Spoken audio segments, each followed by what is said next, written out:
Hello guys, welcome you all to this channel. आप सबका channel पर स्वागत है। तो आज हम लोग क्लास 9 एनसीईआरटी की सीरीज हम लोग कंटिन्यू कर रहे हैं।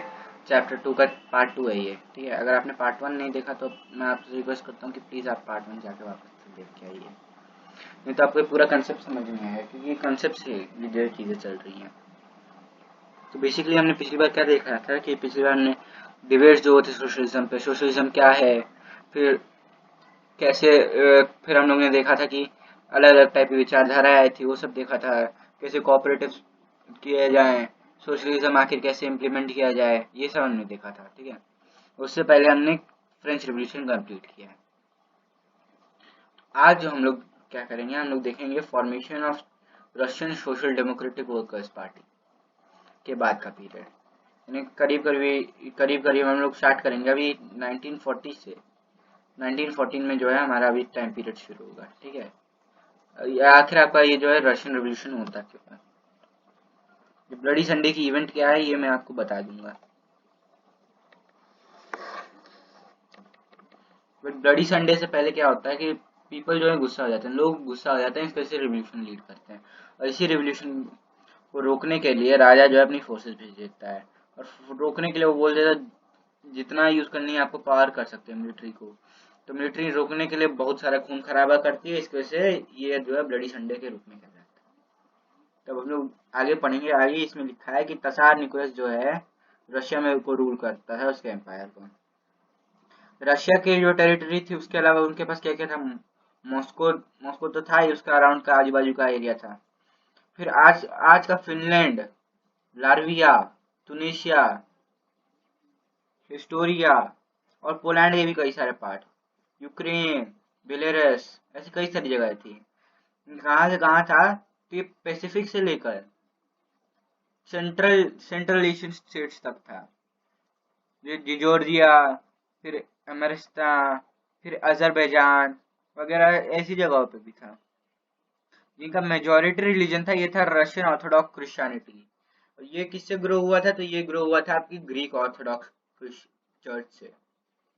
लेकिन इनके एम्पायर में और भी कई सारे लोग रहे थे, जैसे कैथोलिक्स थे, प्रोटेस्टियंस थे, फिलिस्तीनियंस थे, और तो और मुस्लिम्स भी थे, फिर बुद्धिस्ट थे। तो ये सब लोग इनके जो भी है, इतने लोग जो हैं, इतने रिलीजन के लोग इनके यहाँ रहा करते थे। तो अब हम लोग जो है ये मैप देखते हैं। ये मैप में आके है क्या, ये मैप में आपको रशियन एम्पायर बताया गया है। इस रशियन एम्पायर का अब हमें क्या करना है, आप सोचेंगे। तो बेसिकली जो है 1914 का यूरोप बताया गया है, ये वर्ल्ड वॉर 1 का समय का है, ठीक है। वर्ल्ड वॉर 1 में हुआ क्या था, वर्ल्ड वॉर 1 में बेसिकली वो उसकी बैक स्टोरी तो मैं आपको अगले चैप्टर में बताता हूँ, लेकिन अभी मैं आपको जस्ट छोटा मोटा सा एक्सप्लेन कर देता हूँ। ये जो है ये एम्पायर ऑफ रशिया है, ये यूनाइटेड किंगडम का एम्पायर है, ये फ्रांस का एम्पायर है। और तो और इन कुछ एक्सटर्नल फोर्सेस भी हेल्प करते हैं, जैसे यूएस से। और फिर ये वाला एरिया भी इन्हीं का है, ये इन्हीं का होता है, ठीक है। अब क्या होता है कि हम लोग देखेंगे कि बेसिकली ये जो है ये अलाइड फोर्सेस हैं। ये जो लाइट ग्रीन वाले ये अलाइड फोर्सेस हैं। और ये जर्मनी, ऑस्ट्रिया, ये दोनों जो हैं सेंट्रल फोर्सेस हैं। ये सेंट्रल फोर्स, ये अलाइड फोर्स। और ये वाले जो कलर आपको दिख रहा है, ये वाला कलर यहाँ भी मेडिटेरियन सी के बीच में जो आइलैंड है, स्पेन का जो ये एरिया है, नॉर्वे, स्वीडन और डेनमार्क जो है, ये सब आपके इस झगड़े से बहुत दूर थे, यानी कि ये जो न्यूट्रल रहे पूरे समय। फिर हम लोग देखते हैं कि सेंट्रल पावर को किस किसने ज्वाइन किया। तो इन लोगों ने बुल्गारिया, ओटोमन एम्पायर, ये जो दोनों थे इन लोग ने हेल्प की किसकी, तो सेंट्रल फोर्सेस की हेल्प की। वहीं अगर हम लोग देखेंगे कि जो एक्सेसिव पावर्स थे उनकी किसने किसने हेल्प की थी, रोमानिया था, ग्रीस था, इटली था, और यहाँ भी एक कंट्री थी। आई एम नॉट श्योर ये कौन सी कंट्री है, लेकिन हम लीनी कंट्री है, ये कंट्री है, ठीक है। तो बेसिकली ये जो है यही सब आपका चलता है। और इसमें अंत में क्या होता है, आपकी जो अलाइड फोर्सेस है वो जीत जाती हैं, सेंट्रल फोर्सेस हार जाती हैं। इसकी वजह से बहुत सारी ह्यूमिलेटिंग चीजें होती हैं जिसकी वजह से राइज ऑफ हिटलर का यही मेन कारण बनता है। और इसी की वजह से जो है, इसी वर्ल्ड वॉर वन की वजह से क्या होता है कि लोग गुस्सा हो जाते हैं और रशिया का जो राजा होता है टसार निकोलस को उखाड़ फेंकते हैं। At the beginning of 20th century क्या होता है, वास्ट मेजोरिटी, ये जो ज्यादातर मेजोरिटी थी कंट्री की, ये एग्रीकल्चरिस्ट थे। अबाउट 85% जो की कंट्री में पॉपुलेशन है ये एग्रीकल्चर में थे। इतना प्रोपोर्शन कहीं नहीं था, किसी और ज्यादातर यूरोपियन कंट्रीज में था ही नहीं। जैसे कि फ्रांस और जर्मनी में 40 और 50% के बीच में था। इस एम्पायर में कल्टिवेटर्स जो थे वो मार्केट्स भी लाते थे और एज वेल एज उनके खुद के नीड्स के लिए भी वो लोग उगाते थे। इस वजह से जो था Russia major exporter of grain बन पाया। Industry was found in pockets, industry बहुत छोटी थी, उतना अभी इनका डेवलपमेंट नहीं हुआ था। इनका जो प्रोमिनेंट इंडस्ट्रियल एरियाज कौन था, सेंट पीटर्सबर्ग था और मॉस्को था। क्राफ्ट्समैन जो थे, क्राफ्ट्समैन क्या थे, उन्होंने अंडरटुक कर लिया था, उन्होंने ले लिया था मच ऑफ द प्रोडक्शन। ज्यादातर जो प्रोडक्शन था वो क्राफ्ट्समैन करते थे। लेकिन जो लार्ज फैक्ट्रीज थी वो एग्जिस्ट तो करती थी क्राफ्ट्समैन वर्कशॉप की, लेकिन बहुत कम थी। और ज्यादातर जो भी फैक्ट्रीज थी वो 1890s में बनाई गई थी। रशियन रेलवे नेटवर्क वॉज जो था वो एक्सटेंड किया गया था। फॉरेन इन्वेस्टमेंट लाई गई थी इंडस्ट्री में। और तो और कोल प्रोडक्शन भी किया गया था डबल। आयरन और स्टील आउटपुट 4 गुना कर दिया गया था। और 1900s तक सम एरियाज फैक्ट्री वर्कर्स और क्राफ्ट्समैन जो थे लगभग बराबर थे कुछ एरियाज में। इसके बाद अगर ये सब करने के बाद, ये सब तो हो गया, ये जो बैकग्राउंड है। हम लोग जानते हैं कि आखिर ये जो है हुआ क्यों। तो अगर हम लोग देखेंगे तो इसके पीछे आपको 3 कारण मिलेंगे।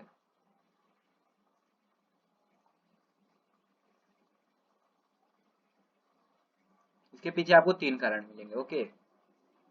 एक होगा आपका पॉलिटिकल रीजन, एक होगा आपका सोशल रीजन, एक होगा आपका इकोनॉमिक रीजन और एक होगा अदर रीजन। सबसे पहले पॉलिटिकल रीजन तो पॉलिटिकल क्यों था, ये मोनार्की चलती थी।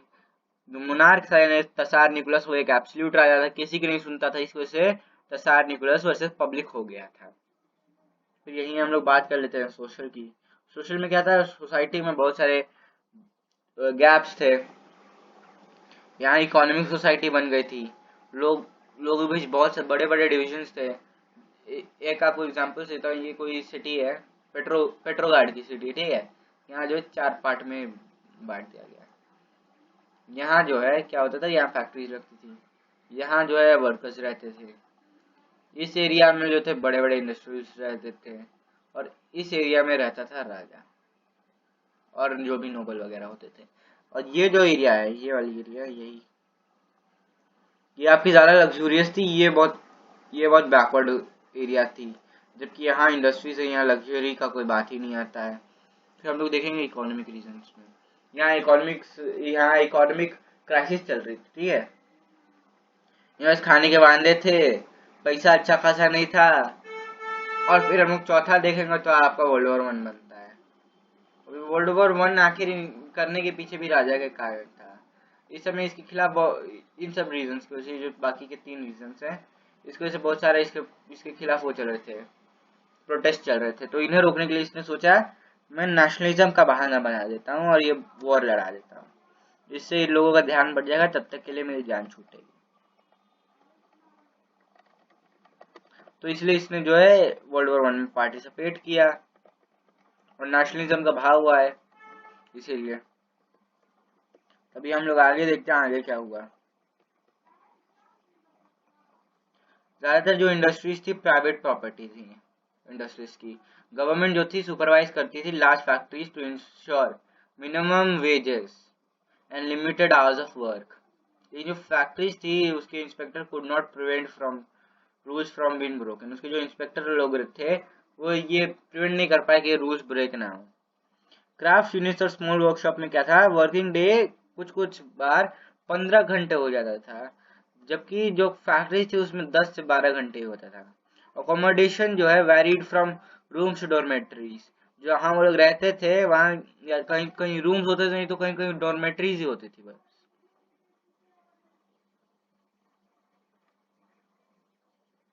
अब हम लोग आगे देखते हैं आगे क्या होता है। वर्कर्स जो थे उनमें सोशल ग्रुप्स था, उनके सोशल ग्रुप बने हुए थे, डिवाइडेड थे उस सोशल ग्रुप्स पे, ठीक है।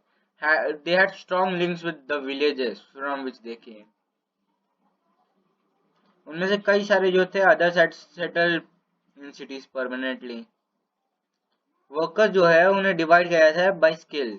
जो मेटल वर्कर्स थे सेंट पीटर्सबर्ग के, वो रिकॉल करते हैं कि metal workers considered themselves aristocrat among other workers. वो अपने आप को ज्यादा सुपीरियर मानते थे बाकी वर्कर्स से, क्योंकि उनकी जो ऑक्यूपेशन थी उसमें ज्यादा स्किल और ट्रेनिंग चाहिए होती थी। वुमेन जो है 31% फैक्ट्री लेबर्स का बनाती थी। कब? 1940 में। लेकिन उन्हें कम पैसा दिया जाता था कंपेयर टू मैन।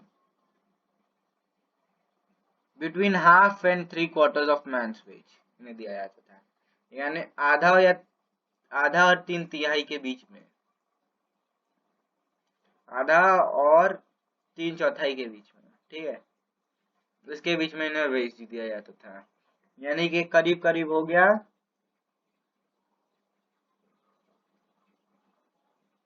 करीब करीब हो गया ये कितना 4/8 हो जाएगा, 6/8 हो जाएगा, यानी कि करीब करीब इनका 5/8 है, यानी इन्हें बस 5/8 वेजेस मिलती थी। यानी कि अगर आदमी को 8 रुपए मिलते हैं तो इन्हें बस 5 रुपए मिलेंगे। इतना अच्छा डिवीजन था। आगे पढ़ेंगे।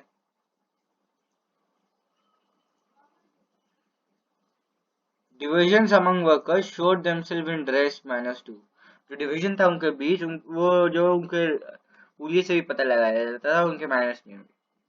कुछ वर्कर्स ने क्या किया था, एसोसिएट्स बना लिया था, ताकि वो जो भी अनएम्प्लॉयड मेंबर्स थे उनकी कम्युनिटी के, उन्हें फाइनेंशियली हेल्प कर सके। लेकिन ऐसे एसोसिएशंस बहुत कम थे। डिस्पाइट डिविजन्स होने के बावजूद जो वर्कर्स थे did unite to strike work. That is ये लोग काम रोकने के लिए यूनाइट हो जाते थे। They disagreed with the employers about dismissal of work conditions.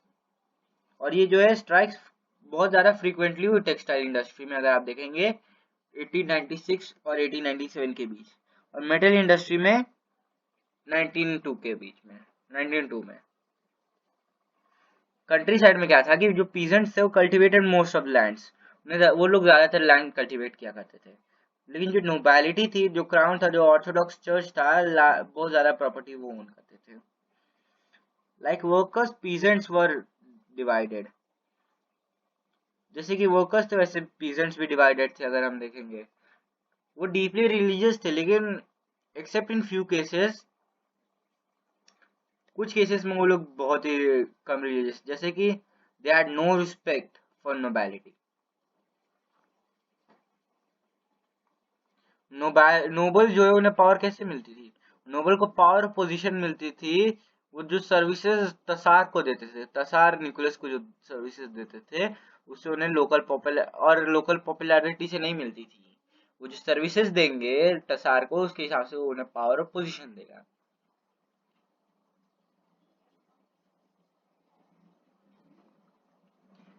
ये फ्रांस की तरह नहीं था। फ्रांस में क्या था कि फ्रेंच रिवॉल्यूशन में, ब्रिटेनी में पीजेंट रिस्पेक्ट करते थे नोबल्स की, और उनके लिए लड़ाई भी कर ली। रशिया पीजेंट चाहते थे कि लैंड ऑफ नोबल्स जो है उन्हें दे दी जाए।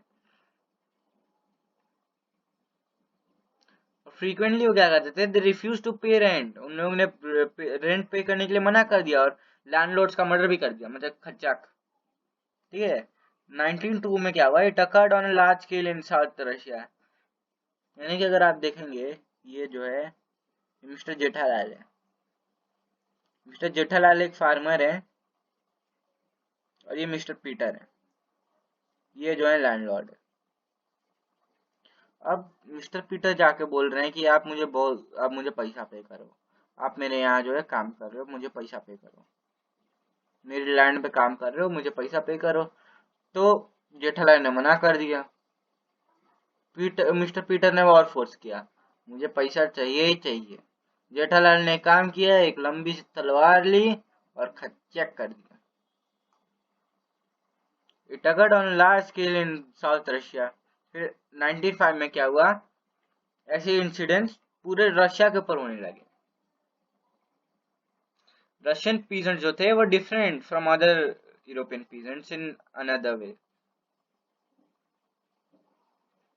क्या था, रशियन जो पीजेंट थे वो बाकी जो भी यूरोपियन पीजेंट्स थे उनसे थोड़े और डिफरेंट, वो उनसे अलग थे एक और तरीके से। क्या करते थे, दे पोल्ड दे लैंड टुगेदर।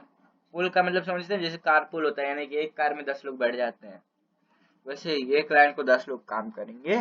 पीरियोडिकली ये ऐसा करते थे। और क्या करते थे जो, and there commune divided in according to the needs of individual family. यानी कि बेसिकली उनकी फैमिली की जो नीड्स थी उसके हिसाब से मीर को डिवाइड कर लिया जाता था।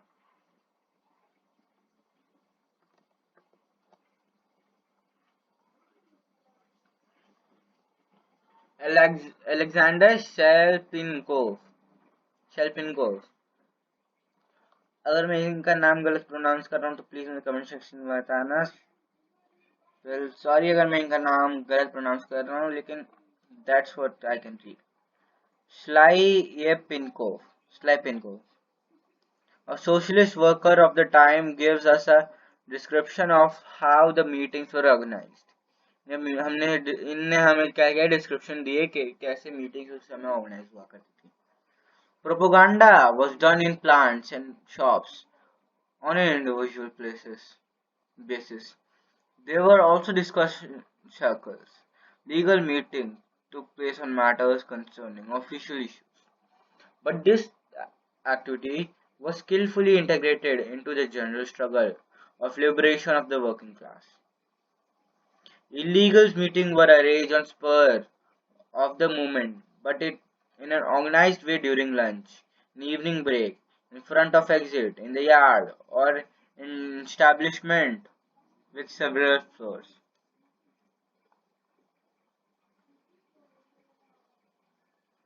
The most alert workers could form a plug in the doorway.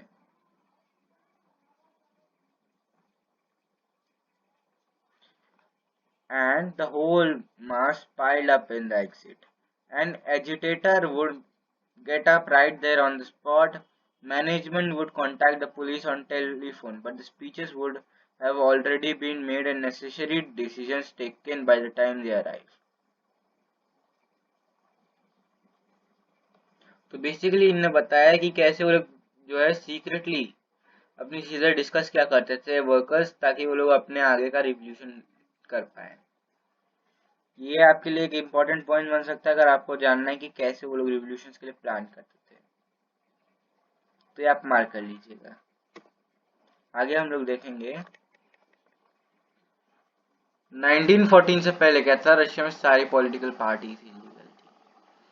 The Russian social democratic workers party का फाउंड हुई थी 1898 में, फाइंड की गई थी। बस सोशलिस्ट, उन सोशलिस्ट जो कार्ल मार्क्स को रिस्पेक्ट करते थे उनके आइडियाज को। However, because of government policing, it had to operate as an illegal organization. इन्होंने क्या किया, इन लोगों ने न्यूज़पेपर सेटअप किया, वर्कर्स को मोबिलाइज किया, स्ट्राइक्स ऑर्गेनाइज किए। कुछ रशियन सोशलिस्ट को लगा कि जो रशियन पीजेंट्स हैं, custom of dividing land periodically made them natural socialist. तो बेसिकली अब हम लोग देखेंगे कि जो पार्टी है आपकी Russian social democratic party, democratic workers party, ये दो हिस्सों में आपको बढ़ती हुई दिख जाएगी। एक होगी आपकी बोल्शेविक, एक होगी आपकी Menshevik. So peasants, not workers, would be the main force of revolution. And Russia could become socialist more quicker than any other country. Socialists were active in countryside throughout the 19th century. उन्होंने क्या किया, socialist revolutionary parties बनाई 1900s में। This struggled for peasants' right and the demand that land belonging to nobles should be transferred to peasants. यानी कि जो land है जो नोबल्स के पास वो पीजेंट्स के पास आनी चाहिए, ये इनकी डिमांड्स थी। जो सोशल डेमोक्रेटिक्स थे वो डिसएग्री करते थे सोशलिस्ट रिवोल्यूशनरीज अबाउट पीजेंट्स, यानी जो सोशल डेमोक्रेटिक क्रैट्स थे वो सोशल रेवोल्यूशनरीज से डिसएग्री करते थे पीजेंट्स के बारे में। Lenin felt that the peasants were not one United group. Lenin को लगता था कि ये जो पीजेंट्स है ये एक वन यूनिट ग्रुप नहीं है, वन यूनाइटेड ग्रुप नहीं है। लेनिन कौन है? अभी जो है हम लोग आगे पढ़ेंगे तो बोल्शेविक का जो लीडर बन के आएगा ना, यही ले ले। कुछ इसमें से गरीब थे, कुछ रिच थे। Some work as laborers while others were capitalists who employed workers. Given this differentiation within them, they could not be a part of socialist movement. The party was divided over the strategy of organization. अब जो है क्या होगा, party दो हिस्सों में बढ़ जाएगी, एक होगी बोल्शेविक पार्टी, एक होगी मेंशेविक पार्टी। व्लादिमीर लेनिन जो है, जो बोल्शेविक पार्टी का लीडर था, thought that in a representation society like Tsarist Russia, the party should be disciplined and should control the number and quality of its member. Other party में जो Menshevik था उसे लगता था that the party should be open to all as in Germany. Germany में था सबको ये पार्टी ओपन थी, वैसे यहाँ भी होना चाहिए। लेकिन मेंशेविक को क्या लगता था कि ये कुछ ही लोगों के लिए होनी चाहिए जहाँ कि हम लोग नंबर कंट्रोल कर पाए और अपनी क्वालिटी ऑफ मेंबर्स भी देख पाए। हम लोग देखेंगे टर्बुलेंट टाइम यानी 1905, यानी अब हम लोग देखने वाले दो बड़े इवेंट्स, एक ब्लडी संडे और एक जो है ब्लडी संडे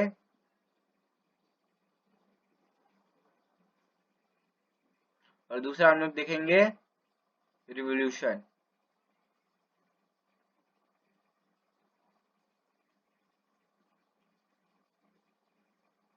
कौन सा? 1905 का रिवॉल्यूशन, ठीक है।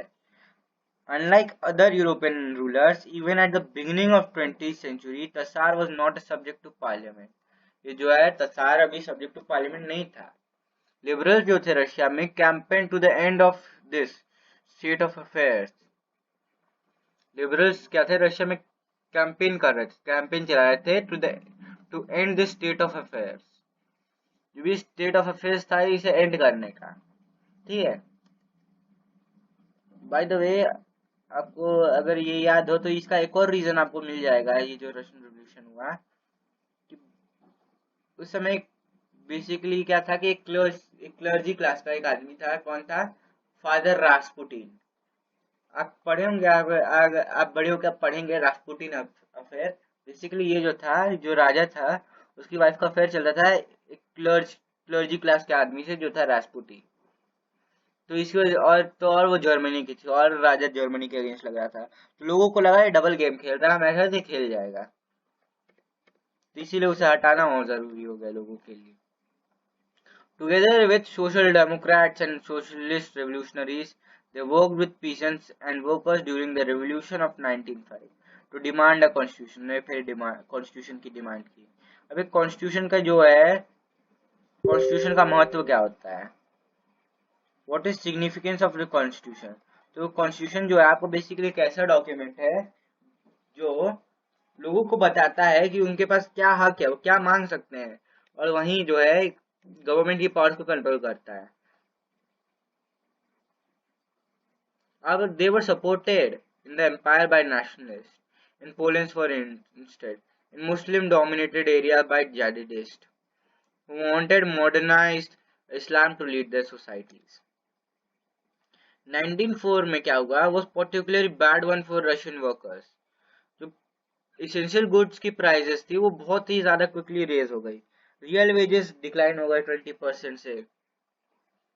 The membership of workers association वो भी बहुत ही जल्दी बढ़ने लगी, rose dramatically when 4 members of assembly of Russian workers which had been formed in 1904 were dismissed।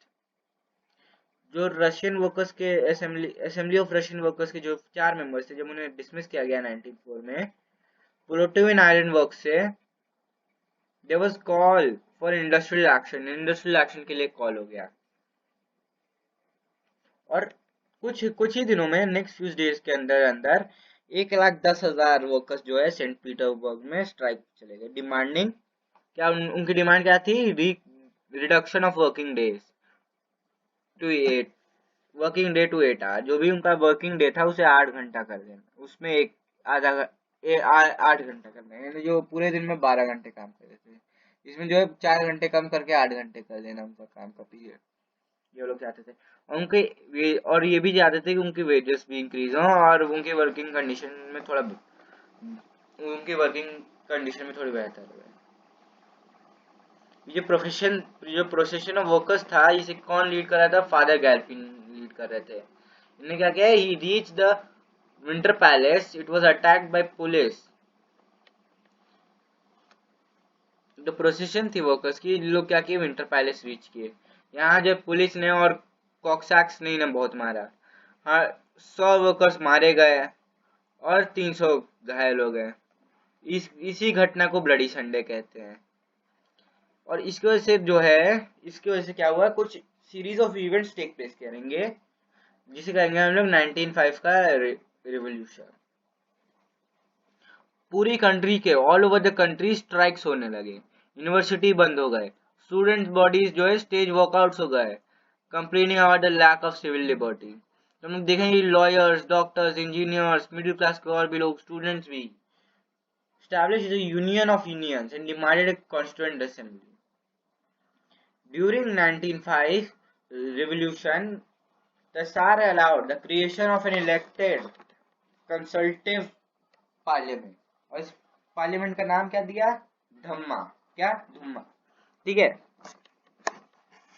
ये हम लोग देखेंगे कि अभी वो धुम्मा बनाएगा और कुछ ही दिनों में वो उसे निकाल देगा। कितने दिनों में, तो करीब करीब 200 दिन के आसपास में उन्हें निकाल देगा।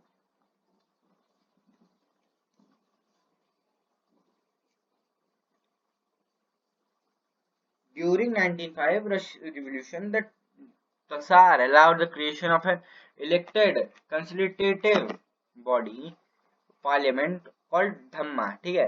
क्या बोलते थे इसे, धम्मा बोलते थे।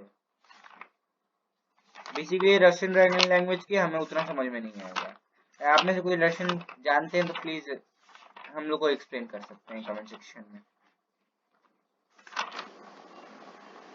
तो अब हम लोग देखते हैं कि क्या होगा। इसके बाद क्या होगा, कैस्केडिंग इफेक्ट होगा। क्या, यहां मैं लिख देता हूं, कैस्केडिंग इफेक्ट। कैस्केडिंग इफेक्ट होगा। इसकी वजह से क्या होगा कि जो स्टूडेंट्स हैं, लॉयर्स हैं, डॉक्टर्स, इंजीनियर, सब स्ट्राइक पे चले जाएंगे। ओके, फिर हम लोग देखते हैं इसका क्या देखेंगे, किंग वर्सेस पीपल हो जाएगा, यानी जो भी पब्लिक वर्कर्स थे इसका पब्लिक हो जाएगा, और वर्कर्स जो है इसमें मारे जाएंगे, बहुत सारे 100 वर्कर्स मारे जाएंगे और कई सारे जो है घायल हो जाएंगे। इस दिन को ब्लडी संडे बोला जाता है। फिर हम लोग देखते हैं कि 1905 में धुम्मा करके एक इलेक्टेड बॉडी आती है। अब बेसिकली क्या होता है, इसके बाद धुम्मा चाहती है कि वो इंडिपेंडेंट हो जाए, किंग चाहता है कि वो इसकी पपेट बनी रहे। तो हम लोग अभी जो है पोस्ट 1905 की बात कर रहे हैं। तो बेसिकली इंडिपेंडेंट होता है, लेकिन ये चाहता है ये इनकी कठपुतली बने रहे। तो आगे देखेंगे क्या होगा। For a brief while during the revolution there existed a large number of trade unions, factory committee made up of factory workers. After 1905 में जो ज्यादातर जो भी कमिटीज थी और यूनियंस वो अनऑफिशियली वर्क कर रहे थे, अनऑफिशियली, क्योंकि उन्हें इनलीगल डिक्लेयर कर दिया गया था। Severe restrictions were placed on political activity. और जो पहली धुम्मा है उसे हटा दिया गया 75 डेज के अंदर, जो और फिर elected second Duma within 3 months, और दूसरी धुम्मा को 3 महीने के अंदर वापस रिक्रूट कर लिया, क्योंकि वो चाहता था उसकी कोई भी अथॉरिटी को क्वेश्चन ना करे उसकी, या तो उसकी पावर में कोई रिडक्शन ना आए। उसने जो है वोटिंग लॉस चेंज कर दिए। Pack the third Duma with conservative politicians. क्यों? क्योंकि सेकंड धुम्मा ने इसे क्वेश्चन करना शुरू कर दिया। इसने क्या किया कि अब कंजर्वेटिव पॉलिटिशियंस को बैठा दिया पावर के ऊपर और रेवोल्यूशनरी को बाहर कर दिया इससे। यही हम लोग देखते हैं कि 1905 में रशिया वर्सेस जापान हो जाता है, रशिया के जापान के साथ लड़ाई हो जाती है। तो इस वजह से इनका बहुत भारी नुकसान होता है और जापान जो है बहुत ज्यादा पावर बना लेता है। जब रशिया की बहुत सारी हानि हो जाती है और जापान जो है बहुत सारी पावर बना लेता है। फिर 1914 में हम लोग देखेंगे वॉर आ गई। 2 यूरोपियन अलायंसेस बन गए। कौन सी? सेंट्रल पावर, जिसमें कौन कौन आता है? Germany, Austria, Turkey. दूसरे में फ्रांस, ब्रिटेन और रशिया। और बाद में इटली और रोमानिया आई। तो ये था सेंट्रल पावर्स, ये था अलाइड पावर्स। ईच कंट्री जो है इसके पास एक ग्लोबल एम्पायर था। वॉर जो है रशिया के बाहर भी लड़ा गया और अंदर भी लड़ा गया। तो जरा हम लोग अब जरा डिस्कस ही कर लेते हैं इसके बारे में। हम लोग डिस्कस कर लेते हैं कि बेसिकली ये आखिर वॉर हुआ क्यों। तो वर्ल्ड वॉर 1 है, ठीक है, WW1, वर्ल्ड वॉर 1। अब ये कब होता है? 1914 में होता है। अगर हम लोग देखेंगे तो फिर 1914 में जो होता है तो हम लोग क्या देखते हैं कि साइबेरिया वर्सेस ऑस्ट्रिया चलता है। क्या? ऑस्ट्रिया वर्सेस साइबेरिया होता है। Australia versus Siberia. अब जब ये हो ही रहा होता है कि जो ऑस्ट्रिया का जो प्रिंस है उसे का मर्डर हो जाता है 28 जुलाई 1914 को। सराविगो सराविगो जो है यहाँ का राजा होता है। और ये कहाँ किस चीज की लड़ाई होती है? जो होती है बोस्निया बोस्निया हर्सेनेरिया। क्या है? किस चीज की लड़ाई हो रही है इनकी? बोस्निया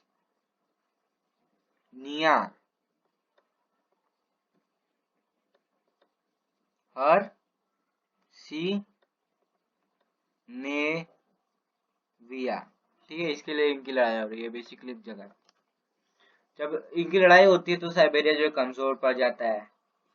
और ये ऑस्ट्रिया का जो है बहुत बड़ा एम्पायर है। क्या एम्पायर इनका? इनके एम्पायर का नाम क्या है? हैब्सबर्ग एम्पायर, ठीक है। अभी जब है तो साइबेरिया जो है इनकी पावर देख के बोलता है प्लीज हेल्प चिल्लाता है। तो किंग जो है यानी जो तसार निकोलस है वो इनकी हेल्प करता है। अब इनकी हेल्प क्यों करता है? ये उसे नेशनलिज्म का ग्रोथ करना था। उसे लगता था कि जो भी सेल्विक कम्युनिटी उसे एक पास करना चाहिए। वो चाहता था 5 सेल्विज्म हो जाए। कौन इनकी हेल्प करता है? तो रशिया करेगा। किस लिए? 5 सेल्विज्म। जो भी ये जो थे सेल्विक कम्युनिटी के लोग थे, इसकी वजह से इसे लगता था अब इसकी वजह से जो है इनमें लोग ये सब भूल जाएंगे जब उनके अंदर नेशनलिज्म की भावना आएगी। तो अब जो है ये जो वर्ल्ड वॉर 1 है इसे एक और चीज कहा जाता है। ये हो गया आपका जिसके लिए लड़ाई हो रही है, क्या कहा जाता है? तो tragedy tragedy of miscalculation.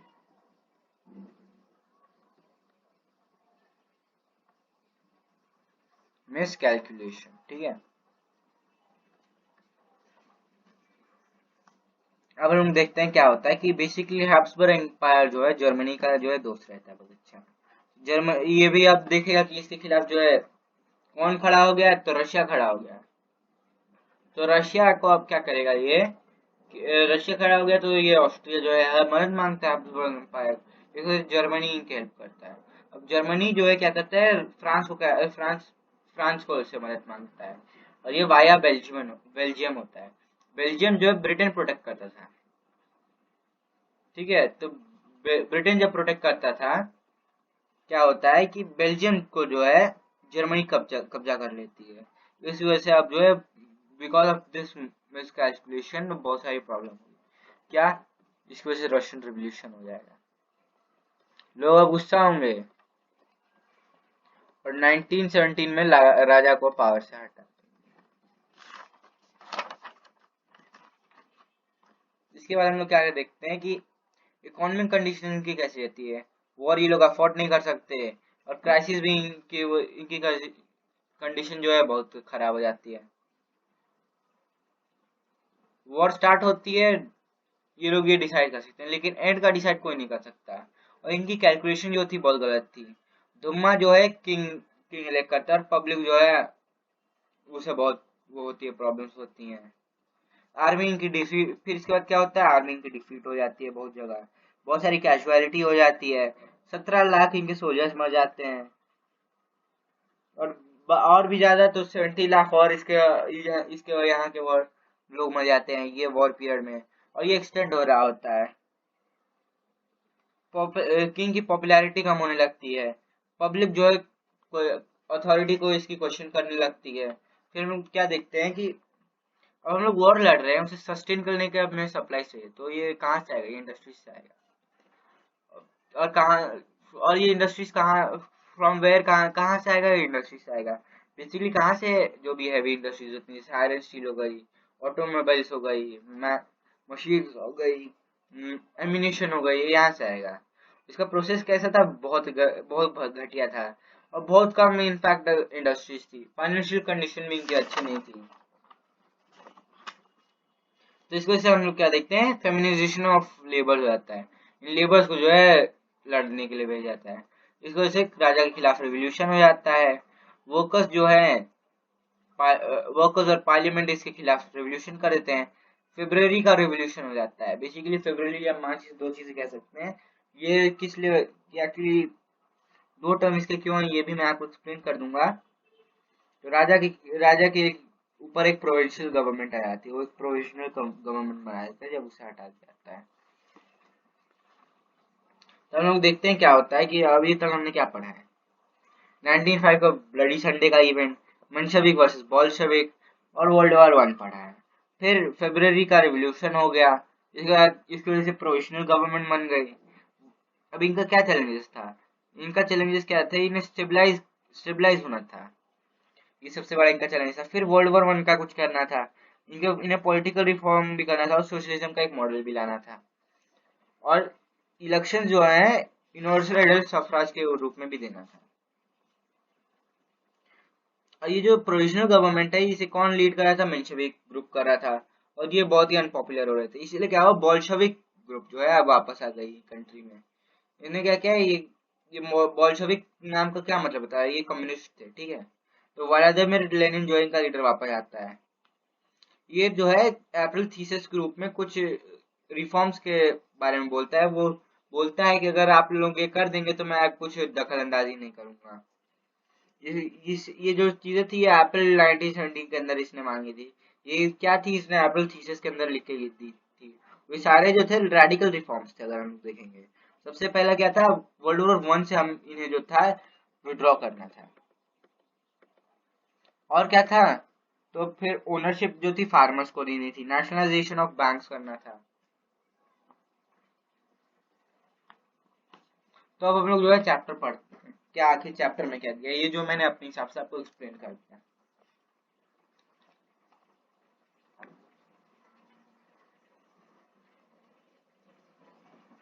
The war was fought outside Europe as well as in Europe. This was World War 1. In Russia, the war, initially popular, became rallied around Tsar Nicholas II. As the war continued, Tsar refused to consult the main parties in Dhamma. Support were thin. इसका support और कम होने लगा. Anti-German sentiments ran high, as can be seen in renaming St. Petersburg a German name as Petrograd. यानी कि जो anti German sentiments थी वो बहुत ज्यादा बढ़ गई, वो बहुत कम होने लगी थी, ठीक है। जैसे कि सेंट पीटर्सबर्ग का नाम क्या हटा के रख दिया, पेट्रोग्राड रख दिया। क्यों, जो तसारनिया अलेक्जेंड्रिया जो थी एक जर्मन ओरिजिन की थी, और जो उसका पुअर एडवाइजर था, स्पेशली एक मंक था जिसका नाम है रास्पुटिन, ये अरिस्टोक्रेसी को अनपॉपुलर कहते थे। क्यों? बेसिकली टसारनिया अलेक्जेंड्रिया जो है ये जर्मन ओरिजिन की थी, जर्मनी के खिलाफ लड़ रहे और ऊपर से तुम्हारी रानी भी जर्मन है, तो अब ये डबल गेम तो नहीं खेलेगा राजा अपनी वाइफ के चक्कर में, ये लोगों को सोच रहे थे। और तो और रास्पुटिन करके एक आदमी उसका उसका अफेयर, उसके साथ टसारनिया का अफेयर भी चल रहा था, उसकी वजह से भी जो है राजा बहुत पॉपुलर हो रहा, बहुत ज्यादा वो हो रहा था, पॉपुलैरिटी राजा की कम हो रही थी। फर्स्ट वर्ल्ड वॉर जो है eastern front diverted on the western front, यानी ईस्टर्न फ्रंट से वेस्टर्न फ्रंट की ओर चला गया। In the west, armies fought from trenches straight along eastern France. In east, armies moved on good deal and fought battles leaving large casualties. Defeats were shocking and demoralizing. Defeat हारने लगे बहुत ज्यादा। Russia में जो थी army जो है उसे बहुत बुरी तरह मारा था, जर्मनी और ऑस्ट्रिया में 1914 और 1960 के बीचों बीच 7 मिलियन लोग मर गए 1917 में। As they retreated, Russian army ने क्या किया, डिस्ट्रॉय कर दिया क्रॉप्स और बिल्डिंग, ताकि जो एनिमी है वो लैंड में लिव ऑफ ना कर पाए। डिस्ट्रक्शन ऑफ क्रॉप्स जो है उसके क्या हुआ, 3 मिलियन रेफ्यूजीज और आ गए रशिया में। इसकी सिचुएशन को क्या हुआ, गवर्नमेंट को डिस्क्रेडिट करने लगे लोग और तसार को। सोल्जर्स ऐसी कोई लड़ाई नहीं लड़ना चाहते। Soldiers did not wish to fight such a war. और इस वॉर की वजह से इंडस्ट्रीज पे बहुत बड़ा इम्पैक्ट पड़ा। अगर हम लोग देखेंगे, रशिया's own industries were few in number. The country was cut off from other supplies of industrial goods by German control of Baltic Sea. Baltic Sea पे बेसिकली जर्मन का कंट्रोल आ गया था। अगर हम लोग बाल्टिक सी देखेंगे कहाँ है, बेसिकली बाल्टिक सी आपको कहीं इस वाले एरिया में मिलेगा, इसके आसपास के एरिया में आपको मिल जाएगा। नहीं, एक मिनट, आपको गलत बता दिया, एक्चुअली बाल्टिक सी ये वाला एरिया है। अगर आपको वर्ल्ड मैप देखेंगे तो इसमें आपको इस एरिया में आपको बाल्टिक सी वाला रीजन दिखेगा।